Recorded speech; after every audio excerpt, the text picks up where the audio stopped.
Na última quinta-feira, nós falamos sobre três coisas do discipulado, né? Na quinta-feira, falamos sobre as prioridades, né? Falamos sobre prioridade, sobre a questão de família. Lembra disso? Deus, deixa enterrar primeiro meu pai, tal. Senhor, eu vou me despedir. Quem põe a mão no arado e olha para trás. Até fiz uma pergunta assim: vem cá, quer dizer que cuidar da família é olhar para trás? E eu não dei resposta, né? Você que tem que encontrar a resposta sozinho orando, né? Mas, domingo passado eu falei sobre Jesus na vida do discípulo. Que foi sobre quando Jesus entrou na vida de Pedro, o discípulo Pedro, que era o super pescador. Jesus provou que era o super, hiper, multitantas pescador. Quer dizer, Jesus entende tudo de medicina, tudo de cozinha, tudo de tudo. E é isso que a gente falou. Jesus na vida do discípulo. Mas hoje vamos falar em Filipenses capítulo 2. Vamos falar sobre Jacó e a sua jornada de discípulo. Nós vamos falar até quarta-feira que vem sobre o discipulado e depois no outro domingo, que vai ser no dia 29. Aí no dia 2, que é quinta-feira, a irmã Lídia está aqui. Então, olha só, eu vou saltear sobre discipulado até o dia anterior, que ela vai ser no domingo. No dia 2 ela vai falar a vida de oração de um discípulo, óbvio. Que é no dia 2, 3 e 4, ela vai todas as noites falar, dia 2, 3 e 4, sobre oração. Tá? Então o pessoal do Ministério de Intercessão, inclusive, vai almoçar com ela no sábado. E quem quiser entrar no Ministério de Intercessão só para almoçar no sábado, não pode entrar mais. As portas se fecharam, tá? Você se ferrou se não entrou antes. Agora, quem quiser ser abençoado, vou dar uma dica assim, depois a gente tira um sorteio.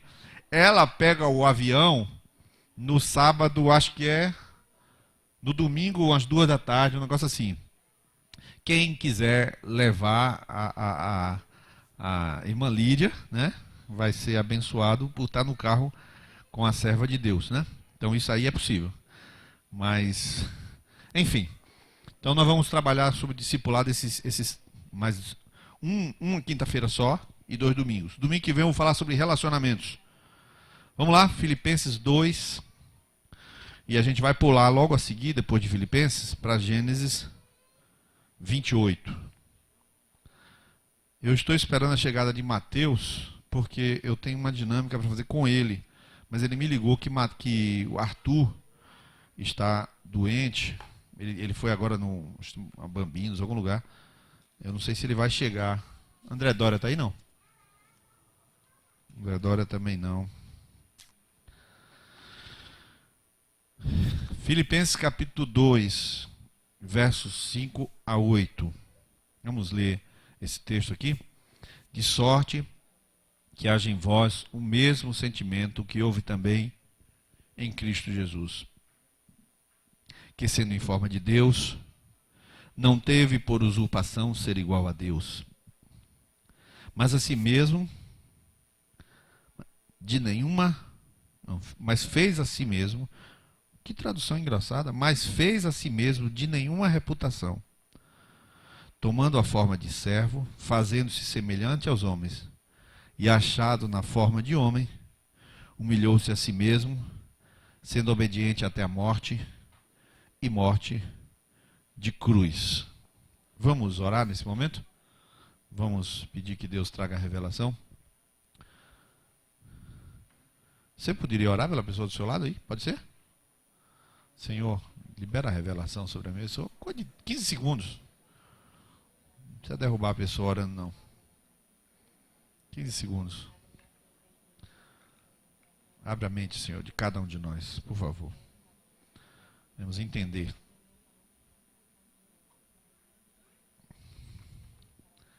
Amém. Que bom lhe ver aqui, Sérgio. Irmãos, Sérgio voltou para a Feira de Santana, não foi? Fica de pé aí, Sérgio. Ele ficou 8 meses. Olha que coisa poderosa, irmãos. Não, eu vou contar a historinha dele. Não, peraí. Eu já contei a de Guido outro dia desse, eu vou contar dele. Que coisa interessante. Eles durante o primeiro período casaram, estavam morando em Guida com a mãe e tudo lá na casa. Aí a gente deu orientação para ele procurar uma casa, procurou a casa. Na semana que achou a casa, Na semana que achou a casa, sei lá o que foi que. Na semana que achou a casa, a empresa transferiu ele para Mata de São João. O camarada ficou 8 meses, você só via aquele de domingo. Mas aí o que acontece? Ele volta aqui, depois de 8 meses, com um emprego, na área de construção civil, que está crise. Pergunte a ele se está crise. Está trabalhando. Né? E trabalhando e morando na casa própria, morando com guida, ou seja, na casa efetivamente. Deus só honrando a vida dele. Né? Eu estou lhe dando essa cobertura, porque quando ninguém vê, pensa que você está desviado, não está não. Tá? Deus abençoe. Queridos, nós temos aqui um grande desafio, entender o que é humildade. Tomara que Mateus ou André cheguem, porque está pronta a dinâmica que eu vou fazer aqui, e é muito importante, tem tudo a ver com o que eu quero ensinar aqui. Mas se não chegar, eu não farei, porque é bem difícil, só depende de um engenheiro mesmo. Nós temos aqui um desafio, queridos, de entender o que é humildade. Jesus, quando abriu, a primeira coisa que disse no Sermão do Monte foi assim. Primeira coisa que ele falou no Sermão do Monte. Você se lembra, não? Mateus 5, 1, 2. Aí ele falou o quê? E assentando-se, começou a ensinar-lhes, dizendo. Qual foi a primeira coisa que ele falou? Bem-aventurado, claro, né? Ele falou vários bem-aventurados. Mas qual foi o primeiro bem-aventurado? Bem-aventurados os? Muito bem, rapaz. Vocês são impressionantes. Eu captei, porque eu tenho telepatia, então eu captei, né? Bem-aventurados os pobres de espírito. Vocês acertaram, porque dos tais é o reino dos céus. O reino de Deus é dos pobres. Pobres de espírito, humildes. A palavra humilde. A primeira coisa, a primeira referência para o reino de Deus é a humildade. Só que o que eu quero falar, e tomara que eu consiga demonstrar para vocês, quando eu falo para você uma coisa, nem sempre você está entendendo o que eu estou dizendo. Se eu chego e digo assim, Mateus, você tem que ser humilde. Aí Mateus pensa assim, tem que ser humilde, humilde. O que é humilde mesmo? Bom, deixa ele falar que eu vou pensar. Não há uma clareza sobre o que é ser humilde. Então eu não vou falar sobre o que é ser humilde. Eu não vou falar. Porque não dá para você aprender a ser humilde. Não dá. Só tem um jeito. Você vai ser humilhado ao longo da sua caminhada de discípulo. E eu vou lhe mostrar isso na vida de Jacó. Jesus, ele conseguiu fazer algumas coisas com ele mesmo. Se você olhar aqui no verso 5, de sorte tenha em vós o mesmo sentimento que houve em Cristo Jesus. Aí o que ele vai fazer no verso 6? Sendo ele em forma de Deus, não se apegou, né? Não considerou coisa que se devia aferrar. Então a primeira coisa que ele fez, ele abriu mão. Ele abriu mão. Então, para ser humilde, a primeira coisa que Jesus fez foi ele abrir mão. Depois ele não fez de si mesmo nenhuma reputação. Ele se esvaziou. O que é se esvaziar? Então, a primeira coisa que ele fez, ele abriu mão. Depois ele se condicionou. Porque para se esvaziar não tinha graça. Jesus chegou aqui, já botava Lázaro para sair do sepulcro, já andava por cima da água, já tirava peixe de qualquer mar. Já pensou se Jesus não tivesse vazio? Aí voava assim, ele estava assim voando, né? Aí ficava um Jesus ali, outro aqui, 3 Jesus ao mesmo tempo pregando em todo lugar. Não tinha graça. Jesus teve que se esvaziar de muita coisa para poder se tornar mais humano, ou seja, humano, 100% humano. Mas ele teve que se esvaziar. Então, a primeira coisa foi ele abriu mão, depois ele se condicionou, depois ele assumiu uma posição. Olha aqui, verso 7. Mas se fez a si mesmo de nenhuma reputação, tomado da forma de servo. Então ele assumiu uma posição. Jesus podia ter assumido a posição de pregador, não assumiu. Assumiu a posição de juiz, também não. Não. A posição dele era servo. Agora, quem o via chamava mestre. Mas ele não chegou assim, o seguinte, o mestre está chegando, por favor, matricule na minha escola. Não foi assim. Ele chegou para servir. E os outros é que chamavam ele de mestre. Então, assim, né? Depois continua. Fazendo-se semelhante aos homens. É a quarta coisa que Jesus fez para se humilhar. Ele se reduziu. Porque, sinceramente, deixar de ser Deus para ser homem é redução. Então, primeira coisa, ele abriu mão, se condicionou, assumiu uma posição, ele se reduziu. A quarta coisa, ele se reduziu. E a quinta e última coisa, e achado na forma de homem, humilhou-se a si mesmo sendo obediente. Até a morte e cruz. Faço uma pergunta para vocês inteligentes. O que é que vem primeiro, a obediência ou a humilhação? Verso 8, olha para aí. que é que vem primeiro? A obediência ou a humilhação? Hein? Humilhação. O ser humilde é pré-condição para ser obediente. Ninguém vai obedecer se não for humilde. Ah, meus filhos obedecem e não são nem nada humildes, é tudo orgulhoso. Não, calma. Seu filho obedece a você por causa do seu poder. Não porque eles querem obedecer. Tem um poder, o poder da sandália e o poder do cinturão. Esse poder é poderoso, né? Então não tem nada a ver com discipulado isso aí, né? Poder da sandália. Mas assim, não é esse poder. A pessoa só obedece quando ela é humilde. Então Jesus se humilhou. Então essas 5 coisas, queridos, elas não explicam o que é humildade. Porque se eu disser para você fazer essas 5 coisas, amanhã de manhã falta gás. Você vai se humilhar ou vai comprar o gás? Comprar o gás, claro. Aí quando chega lá, o gás atrasou, aí o almoço atrasou. Aí você tem que ir passar e comprar um frango assado. Porque você já não sabe mais o que é humilhação, não sabe mais o que é abrir mão de nada, nem se esvaziar de nada. Você está saco cheio, como é que vai se esvaziar? Então, no dia a dia, para você entender o que é humildade e ir se encher de humildade, isso não existe. Eu vou repetir, não existe. Não existe. A virtude da humildade não é uma virtude. Olha o que eu acabei de dizer. A virtude da humildade não é uma virtude. É uma atitude. Vou repetir. A virtude da humildade não é uma virtude, é uma atitude. Ninguém de vocês pode hoje decidir ser humilde e se tornar humilde. Ninguém aqui presente. Ninguém consegue. Você pode ter uma revelação e ter a atitude de humildade e manter a atitude. Mas você não pode dizer, agora essa virtude da humildade eu tenho. Você não tem. Porque para você, por exemplo, adquirir essa virtude, ela não é virtude, é atitude, você teria que imitar Jesus, por exemplo, como é que você vai fazer isso tudo? Com tanta consciência o tempo todo. Você tem várias coisas para fazer na vida, inclusive evangelizar, inclusive orar. Uma série de coisas. Então, não é assim que se constrói a humildade em ninguém. O caráter de Cristo para um discípulo não é formado através de coisas de que você domina. Por exemplo, quando você tem uma ação de amor sobre alguém que você tem que perdoar, você pode fazer. Aí você pode. Por quê? Porque o Espírito Santo lhe comunicou de forma simples de que você está com raiva da pessoa e você tem que perdoar. Então você tem que abrir a boca e falar assim, Senhor, eu perdoo com a sua boca. Depois vai lá e faz um ato para matar a sua carne, um ato de... Então isso tudo você pode controlar, porque é uma atitude de pecado ou consciência que o Espírito Santo vai lá. Mas a humildade, que é esta atitude de ir ao vizinho levar aquele bolo, essa humildade, isso aí você não consegue. Você consegue levar o bolo, mas retado. Vou levar esse bolo, vamos meter um pouco de sal, mas aqui essa mulher não merece nada, mete um pouco de sal, leva. Eu não vou levar bolo de cenoura, não, vou levar beterraba, pronto. Bota beterraba logo.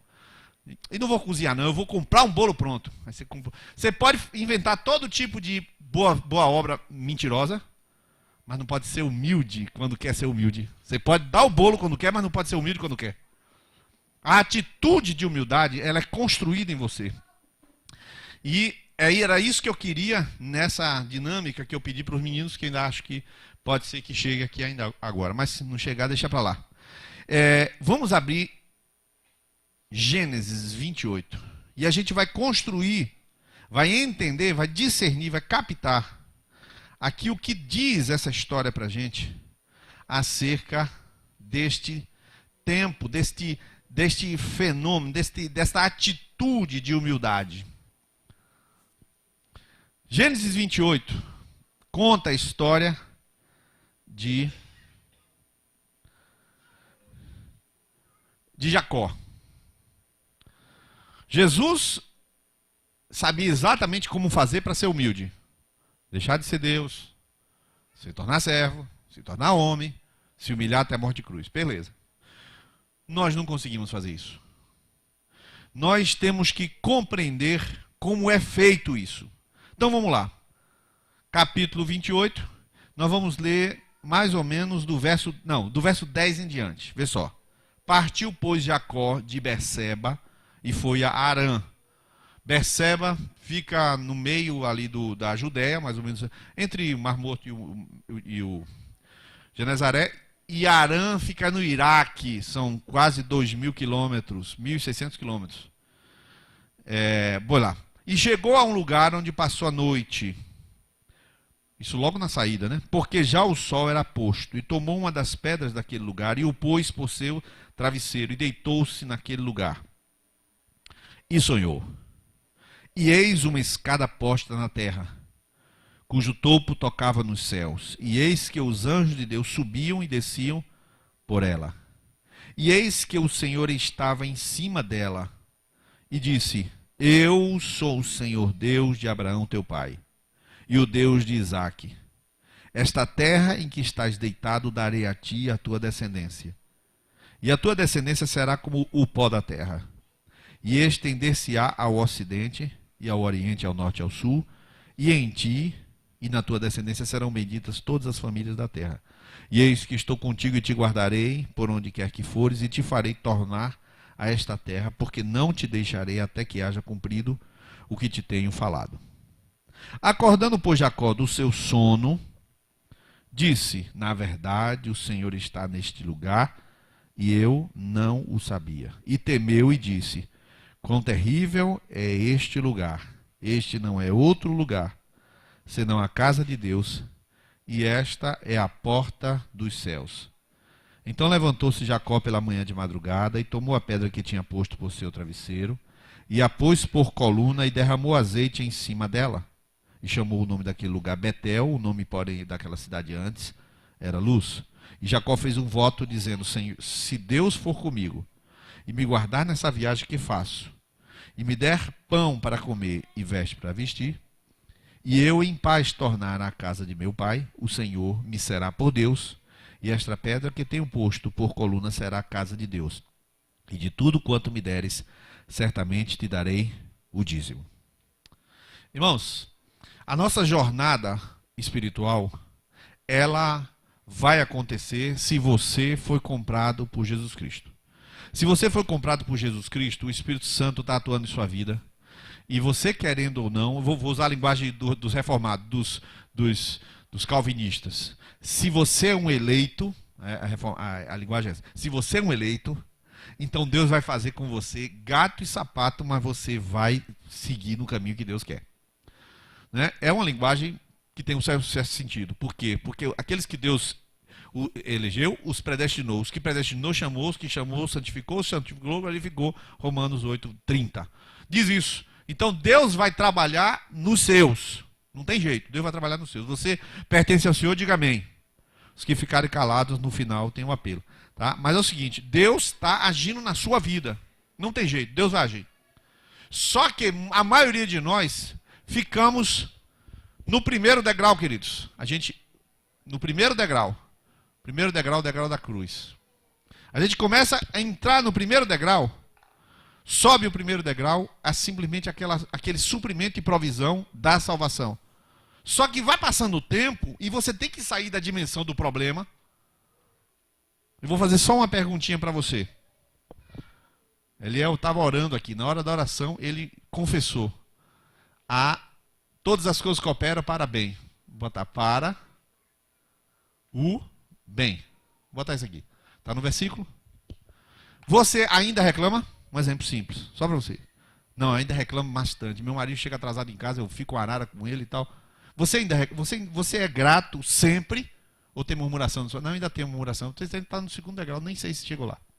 O que eu quero mostrar é que a vida espiritual, ao longo dos séculos e dos milênios, que já tem 2 milênios de igreja, as pessoas vêm procurando entender o que é a nova fase espiritual, o novo degrau espiritual. E eu vou dizer uma coisa para vocês. Muitos dos que estão aqui são meninos. Muitos dos que estão me ouvindo são meninos porque nem sabem qual é o próximo degrau espiritual. Tem um camarada chamado João Clímaco. É São João Clímaco. Ele criou, quer dizer, ele, aos 16 anos se tornou monge. 16 anos, eu acho que ninguém aqui tem 16 anos. 16 anos o sujeito subiu no Monte Sinai, tinha um mosteiro lá, e ele se tornou um monge, nunca saiu de lá. São Tomás de Aquino diz que ele é o principal, o mais santo, o mais bem-aventurado, o mais parecido com Jesus de todos os homens que já pisaram na terra, São João Clímaco. Ele escreveu Ele escreveu um livro sobre escada para o céu. E escada celestial, por isso que clímaco, ele fala que a vida cristã é dividida em 3 fases. Olha só, ele fala que a vida cristã é dividida na fase. Isso aqui não é só ele que fala, não, viu? Tem muita gente, é porque eu estou citando um. Tem várias regras espirituais. Mas a primeira regra espiritual é livrar-se do mundo. Livrar-se do mundo. O segundo nível espiritual é acolher virtudes. Ou, como é que chama? Acolher não. Vou botar acolher, mas não é acolher não. Esqueci o nome. Como é que a gente fala de viver virtudes? Incorporar virtudes. Desenvolver, obrigado. Desenvolver virtudes. Desenvolver virtudes. Desenvolver virtudes. E terceiro nível espiritual, o nível de intimidade com Deus. Intimidade com Deus, relacionamento com Deus. Essa intimidade com Deus, não vou explicar cada um deles, não, tá? Eu só estou mostrando a vocês que ele dividiu em 3. Já São Bento dividiu em 12. Ele divide em 12. E eu faço a primeira colocação para você, em que nível espiritual você está. Porque o crescimento espiritual de um discípulo existe, sim, senhor. Algumas pessoas falam assim, estou querendo uma coisa nova, vamos fazer um congresso de adoração. Não existe isso de congresso de adoração e congresso de grupo para fazer ninguém crescer. Ninguém cresce com isso. A todos os pais da igreja, incluindo Tomás de Aquino, qualquer um que você pensar, falam em desenvolvimento da virtude. Por exemplo, a virtude da paciência, a virtude da longanimidade, a virtude da generosidade. Virtudes. Virtudes. Eu quero que alguém levante a mão, a gente vai ter uma campanha.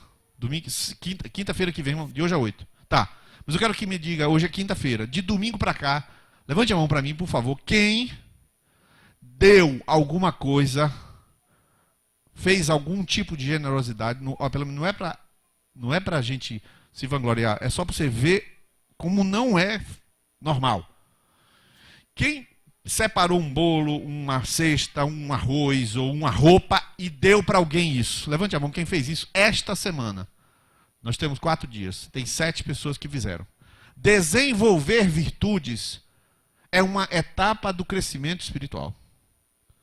Você perceber que você é generoso e você não achar nada demais, você simplesmente ser generoso e acabou. Não é nada demais, não precisa de elogio.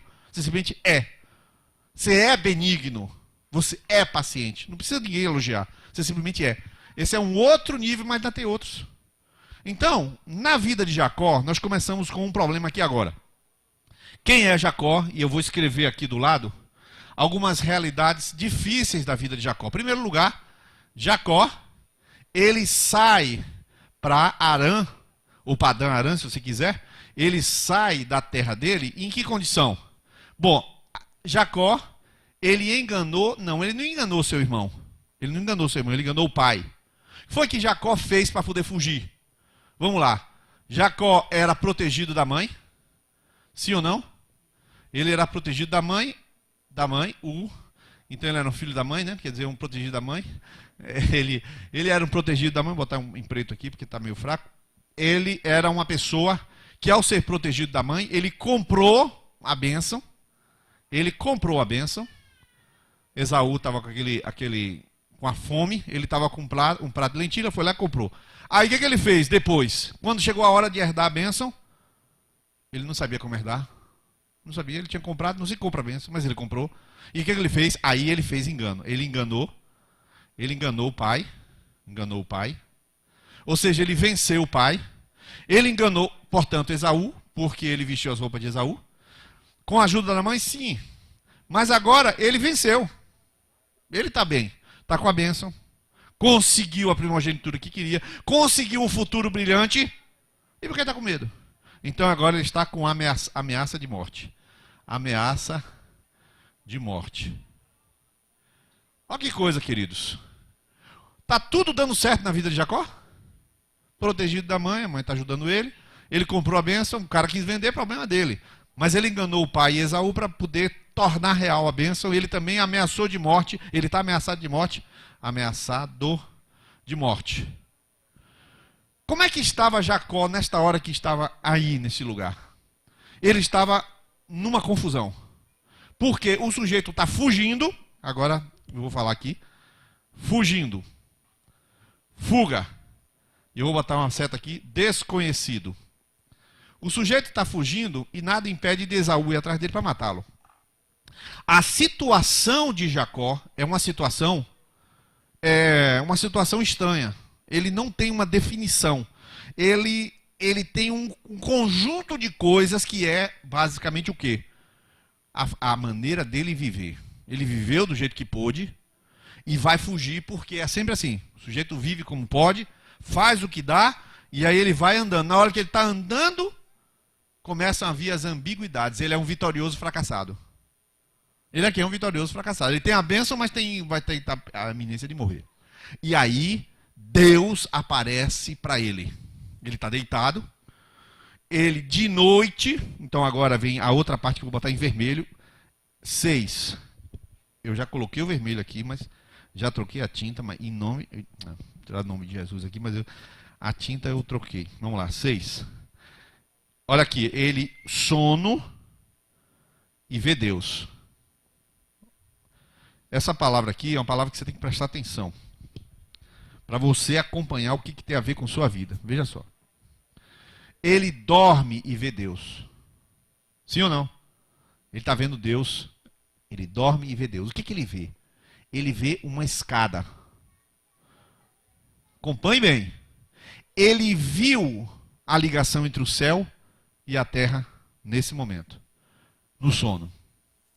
Essas histórias, queridos, todas elas, Romanos 15:4, diz que elas têm lições para nós.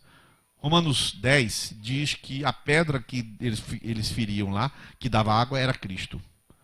Essa lição vai dizer o seguinte para você. Jacó, ele, naquele momento, ele estava naquilo que a gente chama de fracasso. Ele não tem nada e tem tudo. Ele tem a vida dele, que gerou um caos. Ele, ao invés de pedir a direção de Deus como Isaac, que ele disse, Abraão falou, eu vou escolher uma esposa para ti. Isaac ficou aguardando. E ele estava orando quando Rebeca chega. Ele estava orando. Ou seja, ele estava no descanso e na oração. Mas Jacó não tinha descanso de oração nenhum. Jacó fez do jeito dele. E ao fazer do jeito dele, as consequências pegaram ele no meio do mato, no meio de um lugar que não tem nome praticamente, porque ele nem diz o nome que é, diz no final. E naquela situação, ele dorme e Deus aparece no sono. Agora eu vou pegar a parte simbólica disso aí para interpretar para você. A história de Jacó é uma história que envolve o pior de Jacó. Envolve os erros de Jacó, porque isso aqui você vê que a história não é uma história boa. A história não é uma história que Deus está controlando. Mas olha, ele vai se encontrar com Deus com essa história. Ele vai se encontrar com Deus com o que ele tem de bom e de ruim. E aí eu vou falar uma coisa para você. Lamentavelmente, queridos, a nossa interpretação comum acerca da relação com Deus, sabe o que é? É ser bonzinho. A nossa interpretação comum é a gente viver uma vida de discípulos, uma vida de fazer o nosso melhor. De fazer o nosso melhor em função do fato de que Deus está cobrando de nós o melhor. Porque, afinal de contas, Deus já ensinou o caminho e eu devo obedecer. Só que você, com todo esse desejo de acertar, não tem uma pessoa que esteja aqui, que não tenha conflito com o que é. Miserável homem que sou. Não tem um que esteja aqui. Vocês podem não ter problema comigo, podem não ter problema com o seu líder de conexão, mas você tem problema com você? Não tem jeito. Ou seja, a sua memória, a sua história carrega você. Você pode falar o que for, mas você lembra de quem você é. Na última vez que nós estávamos aqui, eu disse assim, ninguém se chama a si próprio de mentiroso. Mente uma vez, mente duas, mas se o cara mentir um, é mentiroso. Mas você pode mentir 5 e não é mentiroso. A gente sempre é benevolente com a gente. Só que as nossas memórias não são benevolentes. Elas lembram a gente dos nossos erros.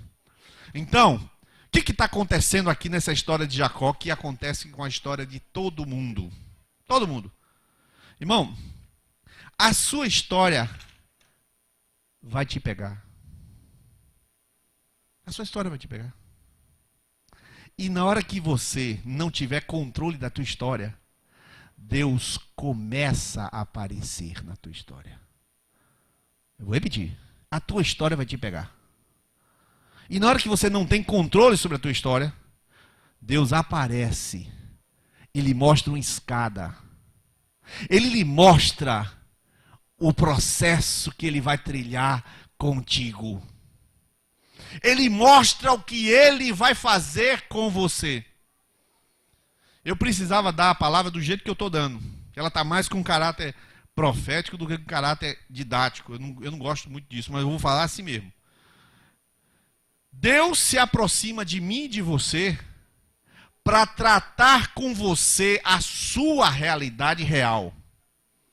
Você quer se livrar dos seus erros para agradar a Deus. Não é isso que você quer? Quer deixar aquele que está vivendo preso na pornografia, faz o quê? Rapaz, mas eu estou bem melhor agora. Já tem uma semana que eu não faço. Ontem mesmo, uma pessoa me passou um torpedo, disse, rapaz, tal, aí venci. Ótimo, glória a Deus por isso. Glória a Deus por isso. Mas olha, ele, do jeito que ele é, ele vai ter que ter um encontro com Deus. Com a história dele, e Deus vai aparecer. Agora vamos avançar um pouquinho. Ele está dormindo ali, a escada aparece, os anjos subindo e descendo, e Deus aparece, eu sou contigo. Por que é que Deus não apareceu aqui, irmão? Por que é que Deus não apareceu aqui em cima para falar com ele? Não, meu filho, não faça isso não, que eu vou te abençoar. Ele teve que armar tudo isso para Deus aparecer e dizer, mas Deus, se o senhor tivesse me dito lá atrás, eu não estava aqui nessa pedra aqui dormindo. Se o senhor tivesse matado Esaú lá na casa, eu estava com a mesma bênção que o senhor acaba de pronunciar aqui para mim. Aí não estava perdido e não estava fugindo dele. Agora ele vai me pegar e o senhor me aparece aqui. Por que o senhor não me livrou lá? Irmão, a sua história você não consegue apagar. A sua história te pega. E é nessa história que você é humilhado. Agora você entendeu que eu estou falando de humildade. Você não adquire humildade. A humildade te adquire. Você não compra a humildade te compra. Você não se torna humilde, a humildade te pega você.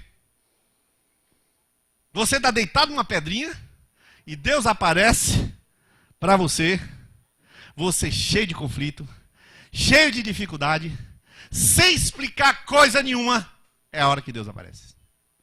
Irmãos, Deus não aparece quando você quer, Deus aparece quando você precisa. Deus não aparece quando você programa. Deus aparece quando o caos te tira o recurso. Irmão, tem que tirar o recurso. O caos tem que tirar o recurso. Por que tem que tirar o recurso? Porque até, olha isso, eu estou falando coisas assim muito sérias, irmãos. Porque até aquele momento em que você está andando, você não está vendo o caos que você está vivendo. O caos é isso aqui, está tudo certinho. Botou a pele de veado, botou as roupas de Esaú, está tudo beleza. Você está andando e está fazendo tudo o que acha que é certo. Você não está percebendo nada, ninguém está percebendo sua própria história, irmão, ninguém se vê. Você, Fernando, não se enxerga, ninguém se enxerga. Ninguém se vê, Deus vê tudo.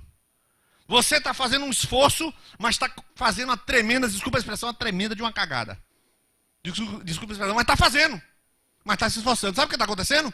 Você está se embolando todo. E você lá na frente vai deitar a cabeça numa pedra e Deus vai lhe aparecer.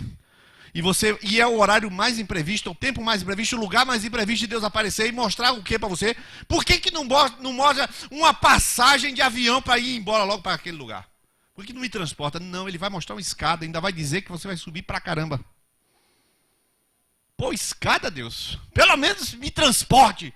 Não tem transporte, é uma escada. Você chegou ao primeiro degrau, o degrau da humildade. Qual é o degrau da humildade? O degrau... Ó. O degrau... Poxa, não sei o que foi que houve, mas... O degrau do sem condições. O degrau do esvaziamento. Irmão, eu não gosto muito dessa palavra esvaziamento. Eu estou conversando com Fernanda, estudando essa palavra esvaziamento. Eu não gosto muito não. Vocês cantam assim. A gente cantava assim. Eu quero me esvaziar de mim.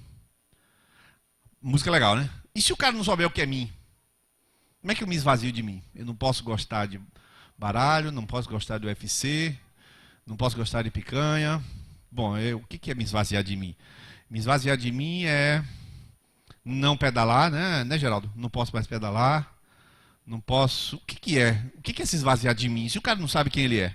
Muitos de vocês, já várias vezes conversando, rapaz, eu nem sei quem eu sou. Quantos de nós não tivemos a crise de não saber quem a gente é? É verdade ou não é? Rapaz, eu estou me descobrindo. Quantos de vocês já não disseram essa frase? Eu estou me descobrindo agora. Todos nós vivemos essa fase. Então você está querendo se esvaziar. Não é se esvaziar. É você se perceber que você não produz nada em você, que você não se auto-santifica, que você não se auto-melhora, que você não tem solução para você e que as soluções para a sua vida estão em Deus. Só que, queridos, isso é por isso que eu estou falando. Eu estou falando, mas você não está necessariamente virando humilde. Você não está. Só que você tem que entender que discípulo e humildade são simplesmente irmãos gêmeos. Jesus, para poder fazer o que fez, viver como viveu, era humilde. Então, o que significa, na verdade, ser humilde? Se você entender que Deus pode tudo e você não pode nada, mesmo assim você não é humilde. Você tem que entender com cicatriz, irmão. Você tem que entender arranhado. Você tem que entender na vivência. Então, a palavra que eu te digo agora, Deus tem que pegar a sua vida e massacrar você com sua própria história. Ou seja, a sua história tem que levar você a ter um encontro com Deus. A ter um encontro com Deus, você tem que entrar no seu quarto e gritar, e chorar, e dizer, Deus, eu não aguento mais. Nessa hora a escada aparece. Aí o Senhor fala, não aguenta mais? Está começando agora? O que é mais? Está começando agora. Irmão, se eu fosse dizer a você os 12 degraus de São Bento, primeiro degrau, eu vou dizer só alguns degraus. O quarto degrau de São Bento diz assim, o monge, que ele fala, é o discípulo, ele fala o monge, o discípulo deve obedecer com prazer. Porque obedecer é uma coisa, mas tem que ter prazer na obediência. O quarto degrau é ter prazer na obediência.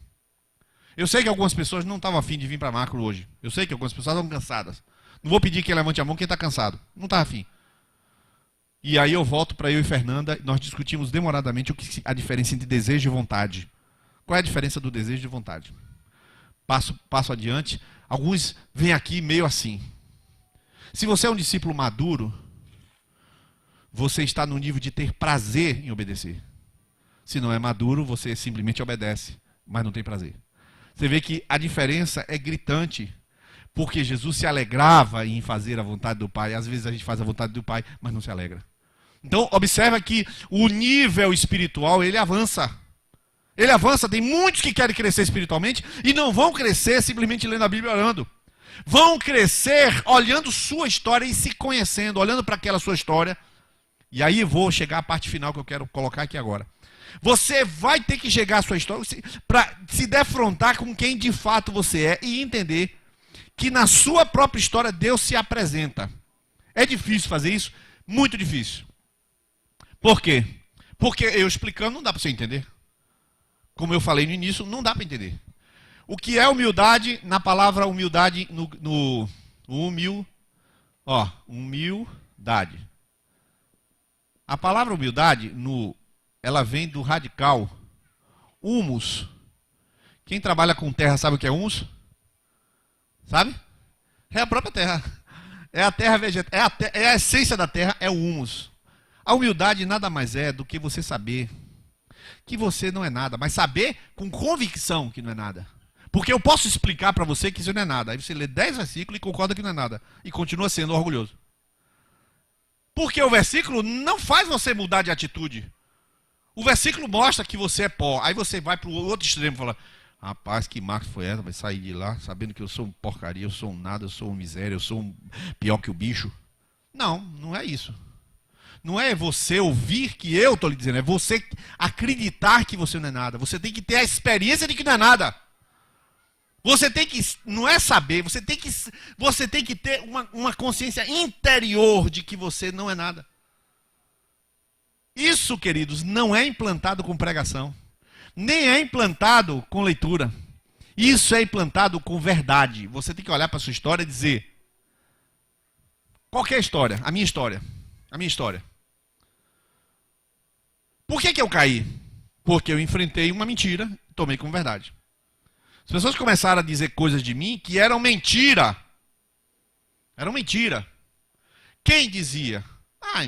Se eu colocar a lista aqui, vai dar 200 pessoas. Você vai ser um dos 12 do Brasil, você vai ser isso, você aquilo. Eu comecei a criar um fantasma chamado Nilis Fantasma. Uma mentira chamado eu. Esta mentira estava presente dentro de mim, não estava presente aqui do lado. Não era um demônio. Então eu estou vivendo a mentira. Só que eu estou contando hoje. Eu sempre quis contar várias coisas aqui, mas eu só vou contar se for para edificação. Então eu não posso contar. Se não for para edificar, eu não posso contar. Então você começa a construir um falso eu. Um falso eu. Você começa a construir baseado naquilo que dizem de você, não com a realidade. Então você fica no conflito. O que é real, Deus sabe. O que é verdadeiro, Deus sabe. O que eu acho é o que eu estou construindo. Então eu pego os tijolos, as madeiras, e começa os cimentos falsos e começa a construir. O líder, o isso, o aquilo. E aí eu começo a acreditar naquilo e eu vou seguindo. Eu estou seguindo, ó, minha história. Aí eu vou para o Bagotá, não sei o quê, faço churrasco para César Castelano, trago Generação 12 para a Videira, Júlio César, não sei o quê, e blá, blá, blá. E vai construindo. Chega uma hora em que eu estou em um lugar que não tem nome, caído com meu prostrado numa pedra. Olha que figura. Ele não foi num travesseiro, foi numa pedra. Ou seja, doeu e doía a noite toda. Então, seja, eu estava incomodado, dormindo incomodado. E nessa hora, no meu pior, foi a hora em que Deus apareceu na minha vida. Irmãos, a experiência mais profunda que eu tive, não quer dizer que não teve várias experiências, mas uma experiência que nunca eu vou esquecer na minha vida, nunca vou esquecer. Quando o Espírito Santo falou claramente numa música, e eu já contei isso para vocês. Aquelas músicas, eu inclusive gravei essas músicas. Avião, é porque eu não sei a letra de Claudinho Bochecha, um negócio assim, né? Sou eu assim sem você, aquela música, sou eu assim sem você. Eu não conhecia essa música. Quer dizer, já tinha ouvido em algum lugar. Tava eu e Fernanda num lugar ali. Sabe que é com a cara na pedra? Ali naquele lugar que não tem ninguém, não tem nem nome. Numa cabana lá em Itacemirim, sofrendo aquilo ali, aquela realidade. Que realidade? É a realidade real. Que o que era mentira tinha que acabar. O que é mentira tem que desaparecer da sua vida. O que é mentira, tomara que desapareça hoje. Aliás, não vai dar, porque hoje não vai desaparecer. Tomara que desapareça essa semana. Mas que vai desaparecer, vai, velho.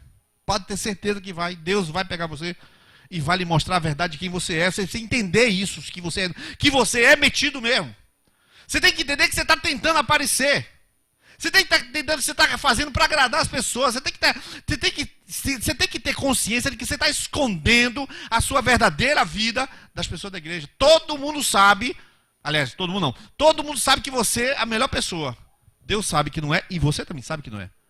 Só que você acredita que é, só que não é. Quando você acredita que é e não é, o que Deus tem que fazer? Meter um holofote desse aí em você. Como é que ele vai meter? Meter em mim. E de repente eu acordei e aí eu ouvi aquela música. Fernanda saiu para orar, eu estou aqui dentro orando. E no meio da oração gritando. Aí ó. Sou eu assim sem você. Loucura. Isso não existe. Aí é o Espírito Santo. Você abandonou o que você é sem mim. Na hora eu remeti para Fernanda. O que eu sou sem Fernanda? O que eu sou sem Fernanda? Não sou nada. Mas aí na hora que aquilo aconteceu, eu vi quem eu era. Aquele era eu. Aquele eu podia orar. Senhor, eu sou um tolete de cachorro. Aí o senhor fala, não, não é. Você é meu filho, que está cheio de si, agora está se esvaziando de si. Porque é nessas horas que a gente exagera. Eu sou nada, eu sou um... Não é nada, você é um ser humano que é um vaso cujo objetivo é conter um conteúdo lindo e maravilhoso. Mas só é vaso. Só serve se estiver contendo. Só serve se contiver. Então, queridos, o processo de discipulado não é um processo que você controla, é um processo que Deus controla. Não é um processo que você monta a sua virtude, é um processo que você se desarma para Deus construir dentro de você uma atitude humilde. E aí eu vou começar a concluir e dizer para você que postura você tem, olha só, que postura que você tem, que atitude que você tem com relação ao que Deus quer formar em você. A atitude humilde, qual é a atitude humilde? Não tenho nada, tudo que eu tenho vem de Deus. Isso foi impregnado, não é razão não. Isso eu sei, eu sei. As pessoas elogiam. Hoje alguém elogia, fala, um elogio lá qualquer. Não sei o que, tá assim, você, barará, bererê. Aí eu paro assim, aí falei, bom, eu só tenho o que Deus me deu. Deus me deu. Eu estou vendo Fernanda atender. Aí a graça de Deus vem sobre ela. Eu falei, o que seria a Fernanda sem Jesus? Nada. Aí eu olho para mim e falo a mesma coisa. O que seria eu sem Jesus? Nada. Quem me deu foi Deus. Ninguém tem controle de nada. Você não pode controlar uma pregação, não pode controlar o efeito, não pode controlar nada. Versículo, você sabe decorar, um cara de choro. Mas eu não posso fazer. Meu irmão, filho do mesmo pai que meu irmão, não decora, eu decoro. Então é Deus. Não é inteligente, não é família. Isso é Deus. Deus que faz, acabou. Então você começa a ter consciência de que você não sabe nada. De que você não faz nada. E você não tem consciência racional, você tem consciência porque você viu Deus. Quando você estava dormindo. Quando você estava esperando que Deus lhe dissesse alguma coisa para você fazer, Deus não disse. Deus simplesmente apareceu para você no seu caos. E Deus, neste caos interior, Deus se revela e mostra uma escada. Então eu vou concluir agora para dizer algumas coisas bem diretas para cada um de vocês. Deus deseja encontrar no seu coração, porque Jesus podia dizer, ele podia dizer que era humilde. Ele disse assim, tomai sobre vós o meu jugo e aprenda de mim que eu sou manso e eu sou humilde. Sou humilde. Quem pode dizer que é humilde? Eu posso dizer que eu sou humilde? Eu não posso dizer que eu sou humilde, eu não sei. Eu não sei. Eu acho que eu dependo de Deus. Olha o que eu estou dizendo. Eu acho que eu dependo de Deus. Mas eu não sei se eu sou humilde. Eu não sei. Eu não sei que atitude que eu tenho. Eu acho que eu tenho a atitude de que tudo é de Deus. Eu acho. Mas eu não tenho certeza. Porque com o passar do tempo, queridos, você vai descobrindo que você é seu pior inimigo. E você convive com isso. Então, conhecer a Deus obriga você a conhecer a si próprio.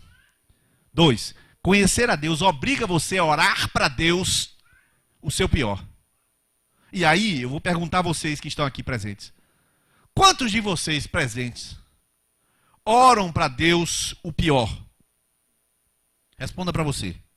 Senhor, tu tá vendo que eu tô olhando demais. Eu ia falar um negócio aqui, mas não vou falar porque já estou no final. Tu tá vendo que eu tô olhando demais televisão, Senhor. Senhor, eu tô gastando tempo demais no WhatsApp, Senhor.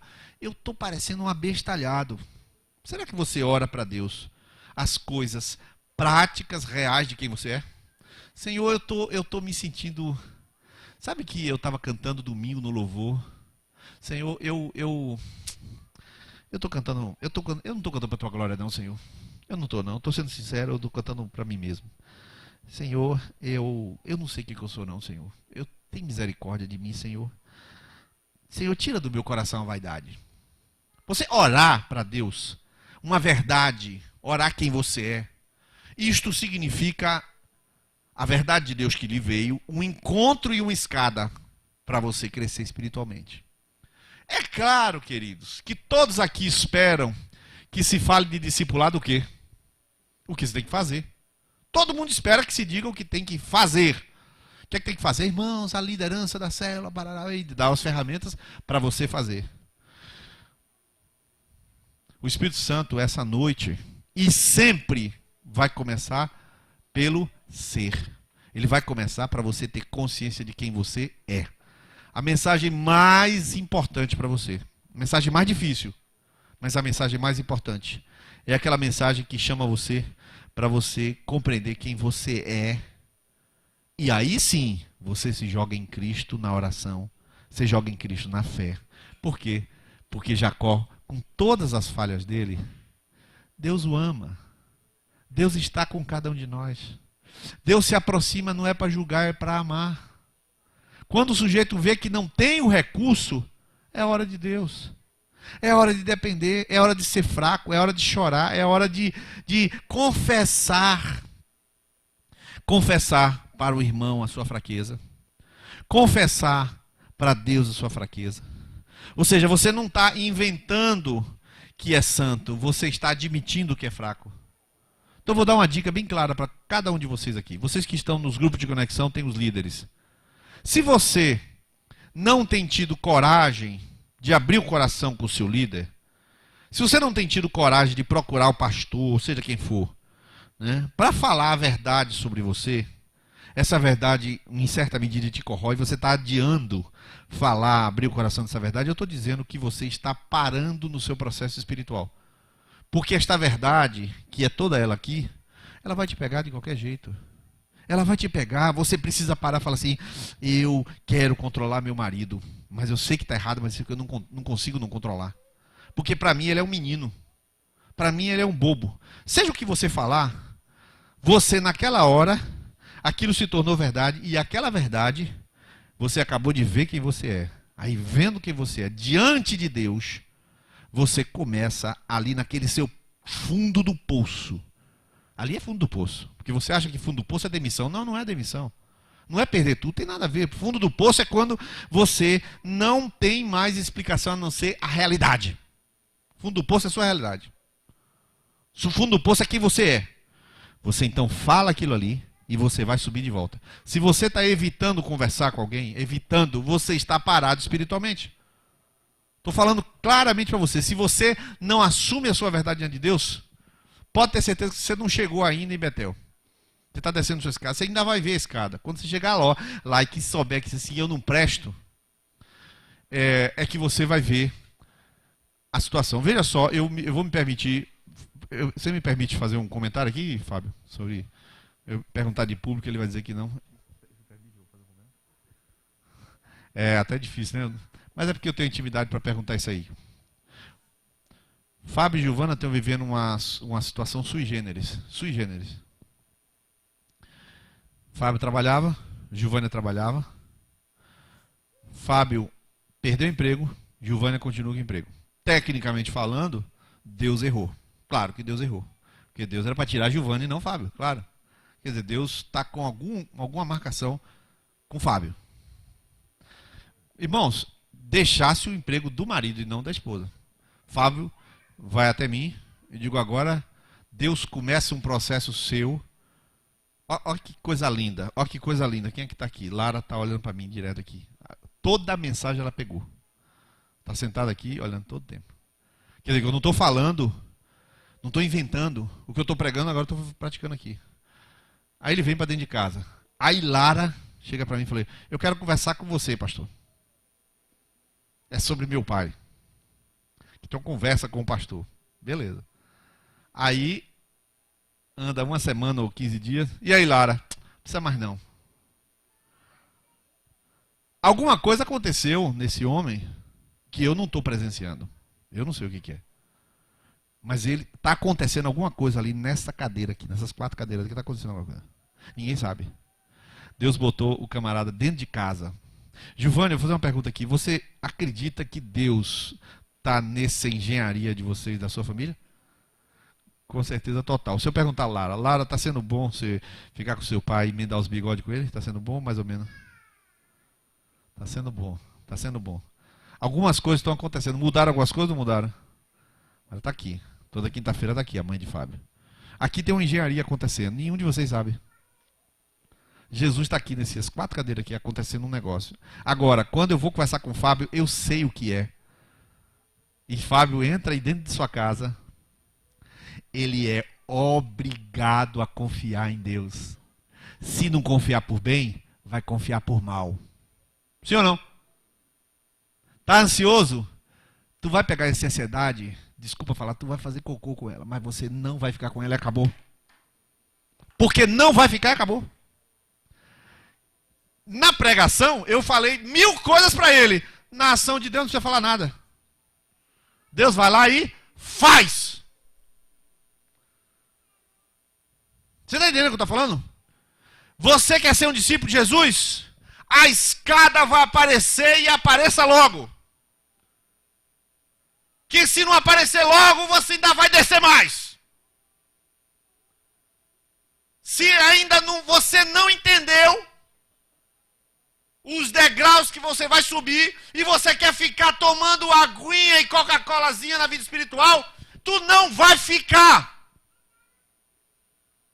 Porque Deus não autoriza você a ser o que você quiser. Deus vai fazer de você o que Ele quiser.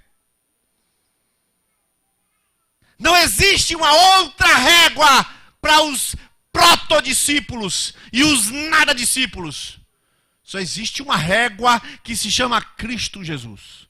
Para conhecê-lo e o poder da sua ressurreição e a participação dos seus sofrimentos, conformando-me a ele na sua morte, para ver se eu posso alcançar aquilo para o qual fui alcançado. Irmãos, não julgo que tenha alcançado, mas uma coisa fácil é que, esquecendo as coisas que para trás ficam, prossigo para aquelas que estão adiante de mim. O caminho do discipulado arranca você das suas mentiras, arranca você das suas preguiças, arranca você da vidinha que você construiu para fazer conexão com sábado, com domingo que vem, domingo passado. Barco não é só para pescar e consertar. Jesus anda em cima d'água, ele pesca onde quer, ele acalma vento, ou seja, a sua vida Deus vai entrar de um jeito ou de outro. Você entendeu? Você recebe essa palavra? Então eu te pergunto, feche seus olhos aí agora. Quando é que você vai ver essa escada? Quando é que Deus vai te apresentar para você jogar fora a mentira, jogar fora o fingimento, jogar fora a tentativa? Você não tem que tentar nada, irmão. Você tem que cair de joelho e falar: Deus tem misericórdia de mim. Só que é difícil dizer para Deus que é mentiroso. Só que é difícil dizer para Deus que é orgulhoso. Então não tem problema, atrase mais. Não quer dizer, não diga. Daqui a um ano você encontra com Deus e fala que ficou enganando aquele tempo todo, que ficou tentando aquele tempo todo, e um ano jogado fora, meu irmão. Um ano jogado fora. Deus está te chamando, meu querido. Deus está te chamando para você ter um encontro com Ele. E ter um encontro com Ele implica em você olhar a verdade sobre você. Jacó, com tudo que fez, não podia fazer mais nada. Não tinha mais nada. Estava perdido. Agora é a sua vez. Dizer: Deus, me leva a um outro patamar, Senhor. Deus, me faz conhecer-te completamente. Me faz, Senhor, superar as coisas de menino e viver na plenitude do brilho do teu rosto. Eu quero, Senhor, ver a minha própria escada. Eu quero olhar os degraus que me esperam subir. Eu quero olhar esses degraus e subi-los correndo. Eu quero, Senhor, entrar contigo, porque minha vida já deu o que tinha de dar. A minha vida já deu o que tinha de dar.